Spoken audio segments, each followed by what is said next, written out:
Hello student, Swami Vivekananda scholarship SBMCM এর জন্য আবেদন করতে গিয়ে কি ইনকাম সার্টিফিকেট নিয়ে চিন্তায় পড়েছো? কেননা যে কোনো স্কলারশিপের ক্ষেত্রে খুব গুরুত্বপূর্ণ পার্ট হলো এই ইনকাম সার্টিফিকেট। এটা কি, কোথা থেকে বানাবো, কি কি ডকুমেন্টস লাগবে, তা নিয়ে এখন তোমরা অনেকেই দুশ্চিন্তার মধ্যে আছো। তাই আমরা জেনে নেবো এই সব তথ্য এই একটা ভিডিওতে। অবশ্যই তোমরা যারা নতুন, অবশ্যই চ্যানেলটিকে লাইক করবে, সাবস্ক্রাইব করে নেবে, ঠিক আছে, এবং বন্ধুদের সাথে প্রচন্ড শেয়ার করবে যাতে ওরাও উপকৃত হয়। চলো এবার জেনে নেবো, তোমরা জানো কি শুধুমাত্র ইনকাম সার্টিফিকেটের ভুলের জন্য প্রতি বছর হাজার হাজার ছাত্রছাত্রীর আবেদন বাতিল, মাত্র একটা ভুলের জন্য। তোমরা 60,000 টাকা পর্যন্ত স্কলারশিপ হাতছাড়া হতে পারে। চলো, কিন্তু ভয় নেই, আজকের এই 6 মিনিটের পর গাইডে আমি তোমাদের হাতে ধরে দেখাবো কেন এই সার্টিফিকেট জরুরি, এটি তৈরির সঠিক পদ্ধতি কি, এবং কোন কোন ভুল একদম করা যাবে না। ভিডিওটি কোথাও স্কিপ না করে শেষ পর্যন্ত দেখ, কারণ শেষেই আছে সবচেয়ে জরুরি একটা গোপন টিপস। এবার বলি, SBMCM হলো মেরিট কাম মিন্স স্কলারশিপ।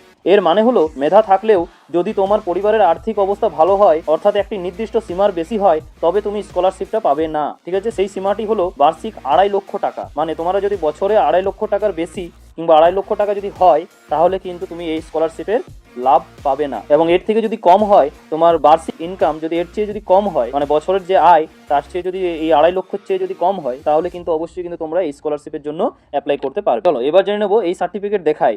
যে এই সার্টিফিকেট দেখায় তোমার পরিবারের প্রধান অর্থাৎ বাবা মা অভিভাবকের গত আর্থিক বছরে মোট বার্ষিক আয় কত ছিল। এটি শুধু প্রমাণপত্র নয়, এটি তোমার স্কলারশিপ পাওয়ার প্রবেশদ্বার। এবার বলি, তোমরা কি জানো যে আবেদন বাতিলের প্রধান দুটি কারণ কি? কারণটা হলো যে ভুল অফিস থেকে সার্টিফিকেট নেওয়া, যেমন পঞ্চায়েত প্রধান, অথবা সার্টিফিকেটে 2.5 লক্ষ টাকার বেশি আয় দেখানো। এই দুটি ভুল করলে কিন্তু সরাসরি রিজেকশন আসে। এবার আসি সবচেয়ে গুরুত্বপূর্ণ অংশে, কোথা থেকে ইনকাম সার্টিফিকেট নেব।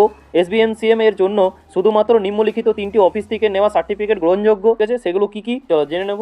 প্রথমটি হচ্ছে জয়েন্ট ভিডিও কিংবা ভিডিও থেকে নিতে হবে তোমাদেরকে এই ইনকাম সার্টিফিকেটটি। আর তাছাড়া নাহলে SDO মানে সাব ডিভিশনাল অফিসার, ঠিক আছে, এখান থেকে তোমরা নিতে পারো। আর তাছাড়া 3 নম্বরটা হচ্ছে তোমাদের ডেপুটি কমিশনার, ঠিক আছে, ডেপুটি কমিশনার কিংবা অতিরিক্ত জেলা শাসক, এখান থেকে তোমরা নিতে পারো। এই 3টি গ্রহণযোগ্য অফিস থেকে তোমরা নিতে পারো। ঠিক আছে, বেশিরভাগ ছাত্রছাত্রীর জন্য BDO বা SDO এর অফিস হলো সঠিক জায়গা। গ্রামীণ এলাকার জন্য BDO আর শহরাঞ্চলের জন্য SDO বা মহকুমা শাসক।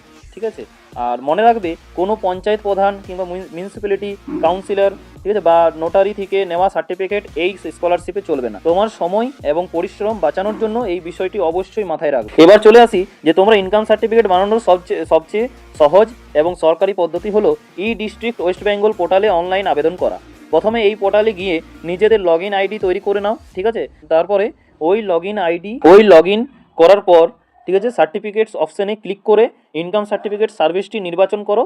ঠিক আছে, এবার তোমরা অভিভাবকের যার নামে ইনকাম সার্টিফিকেট হবে তার ব্যক্তিগত তথ্য, ঠিক আছে, ঠিকানা এবং আয়ের তথ্য পূরণ করতে হবে। এবং অবশ্যই মনে রাখবে যে এই ধাপে আয়ের পূরণ করার সময় 2.5 লক্ষের নিচে একটি সঠিক অঙ্ক দেবে। ঠিক আছে, মানে 2.5 লক্ষর চেয়ে কিন্তু তোমাদের বার্ষিক যে আয় সেটা কিন্তু দেবে। 2.5 লক্ষের অপর দেবে না, 2.5 লক্ষের চেয়ে কম দেবে। ঠিক আছে, যেমন 60,000, 70,000, 80,000 এই টাইপের দেবে, তার বেশি দেবে না। ঠিক আছে, এবার জেনে নেবো, এবার আসি ডকুমেন্টস আপলোড। ঠিক আছে, হাতে রাখো এই 4টি জিনিস। ঠিক আছে, এবার আমরা জেনে নেবো যে ডকুমেন্টস আপলোড কি, মানে ডকুমেন্টস তোমরা কি কি দেবে। ঠিক আছে, কিভাবে কোনগুলি আপলোড করবে। ঠিক আছে, চলো জেনে নিই। এই 4টা জিনিস মাস্ট। একটা হচ্ছে অভিভাবকের আধার কিংবা ভোটার কার্ড, বসবাসের প্রধান আর আয়ের প্রমাণপত্র, যেমন স্যালারি স্লিপ বা পঞ্চায়েত থেকে নেওয়া প্রাথমিক আয় প্রমাণ, মানে পঞ্চায়েতে যেয়ে পরে কিন্তু একটা আয় প্রমাণ তোমাদেরকে একটা নিতে হবে। ঠিক আছে, ডেমো হিসাবে, আর এবং পঞ্চায়েতে গিয়ে কিন্তু তোমরা পেয়ে যাবে সেটা। আর 4 নম্বর হচ্ছে তোমাদের ছবি চাই। এরপর সমস্ত ডকুমেন্ট আপলোড করে ফর্মটি সাবমিট করো। সঙ্গে সঙ্গে তুমি একটা অ্যাপ্লিকেশন রিসিপশন নাম্বার পাবে। এই নাম্বারটি তোমার অস্ত্র, এটি যত্ন করে সেভ করে রাখ। ঠিক আছে, এরপর এবং 15 থেকে 20 দিন অপেক্ষা করো। ঠিক আছে, এবার চলে আসি সেই গোপন টিপসটি যার জন্য তোমরা শেষ পর্যন্ত ভিডিওটি দেখছো। বেশিরভাগ ক্ষেত্রেই BDO কিংবা SDO অফিসে তোমার আয়ের সত্যতা যাচাই করার জন্য গ্রাউন্ড এনকোয়ারি বা ফিল্ড ভেরিফিকেশন হয়। তাই টিপসগুলি হলো, 1 নম্বর হচ্ছে আবেদন করার সময় তোমার আয়ের প্রমাণের জন্য দেওয়া প্রাথমিক কাগজগুলো হাতের কাছে রেখো। আর 2 নম্বর হচ্ছে ইনকাম সার্টিফিকেট মেয়াদ সাধারণত 6 মাস বা 1 বছর থাকে, তাই স্কলারশিপের আবেদন শুরু হওয়ার 1 মাস আগে সার্টিফিকেটটি তৈরি করে নাও। মানে বুঝতে পারলে, ইনকাম সার্টিফিকেট যদি যেহেতু 6 মাস থাকে, মেয়াদ 6 মাস থেকে 1 বছরের মধ্যে থাকে, তাই তোমরা কিন্তু এই স্কলারশিপটা কিন্তু 1 মাস আগে কিন্তু তোমরা কিন্তু এই ইনকাম সার্টিফিকেটটা বানিয়ে নেবে। ঠিক আছে, বা আবেদন করবে। এবং যদি তোমার ইনকাম সার্টিফিকেট ইস্যু হয়ে গেলে, ঠিক আছে, ডিস্ট্রিক্ট পোর্টাল থেকে সেটি ডাউনলোড করো। এবার এটি তোমার SBMCM আবেদনের সময় আপলোড করতে প্রস্তুত। আশা করি তোমরা এখন আত্মবিশ্বাসী, তোমরা নিজেরাই করতে পারবে। কাজে এলে অবশ্যই একটা লাইক করো এবং তোমার সব বন্ধুদের সাথে শেয়ার করো যাতে তারা এই ভুলগুলো না করে। ঠিক আছে। আর এসবিএনসিএম নিয়ে আরও যদি কোনো প্রশ্ন থাকলে অবশ্যই কমেন্ট বক্সে জানাও, ঠিক আছে। এবং সাবস্ক্রাইব করতে ভুলো না। শুভকামনা রইলো। এরপরে কিন্তু আমার ভিডিওটা আসতে চলেছে যে এসবিএনসিএম পোর্টাল কবে খুলবে এবং তোমরা কিভাবে অ্যাপ্লাই করবে তা নিয়ে, ঠিক আছে। এবং A to Z কিন্তু তোমাদের এখানে ফর্ম ফিল আপে অ্যাপ্লাই করবে, ফর্ম ফিল আপটা অ্যাপ্লাই করবে অবশ্যই কিন্তু সেখানে জানিয়ে দেওয়া হবে, ঠিক আছে। এত তোমরা যদি এখনও সাবস্ক্রাইব করোনি অবশ্যই কিন্তু সাবস্ক্রাইব করে নাও এবং বন্ধুদের সাথে শেয়ার করবে, ঠিক আছে। এরপরে কিন্তু আমাদের এসবিএনসিএম ফর্ম ফিল আপটা কীভাবে করতে হবে তা নিয়ে কিন্তু একটা ভিডিও আসতে চলেছে। থ্যাংক ইউ, পাশে থাকবেন, সুস্থ থাকুন।